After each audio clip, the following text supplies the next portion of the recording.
Welcome back to the Hand to Shoulder Solution, where pain meets its match. I'm your host, Carl Petitto. I'm an occupational therapist and a board-certified hand therapist.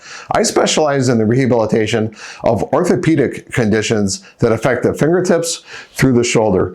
Today, I want to talk about stiffness of the fingers and one important thing not to do, and that's forceful movements. So the small joints of the fingers are very intolerant to forceful movements.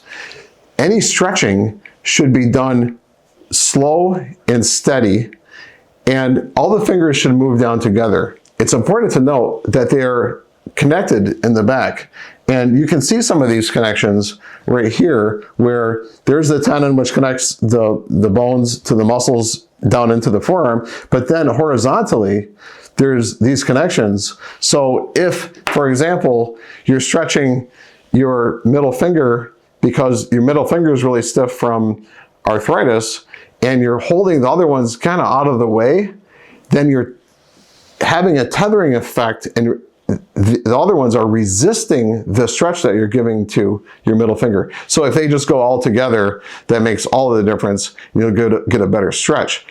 Stretching should be gentle. It should be light to where you only feel a pulling sensation and not pain. If you have a little bit of discomfort, 1 or 2 out of 10 discomfort, sometimes upwards of 3 and 4, I'll allow some patients to handle. But if you're wincing or gritting your teeth and just kind of forcing yourself through it, what that is going to do is elicit inflammation within the joint and also a strong stretch reflex in the soft tissues, where the tissues will try to protect themselves instinctively and actually stiffen up. So your work will result in more stiffness.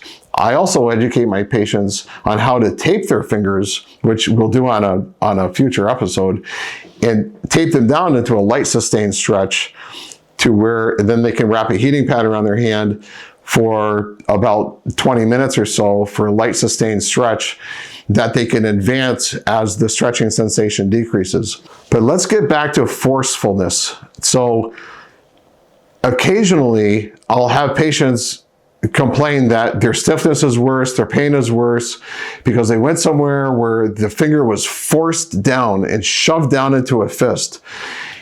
There are many structures of ligaments which connect bone to bone and of tendons which connect muscle to bone within the fingers. The fingers are very complex, and there's a lot of really fine, thin little structures, especially the extensor apparatus over the top of the finger, which we can discuss in more detail in future episodes.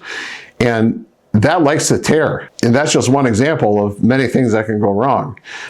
I've had a patient in the past who was forced down and a tear did occur, and now they ended up with what's called a mallet finger, where the end is drooping down, and often that turns into a swan neck deformity, where this is swooped up, hyperextended. That's not supposed to hyperextend, but that's hyperextending, then that's dropping down. So now they have a deformity or an injury on top of their original injury.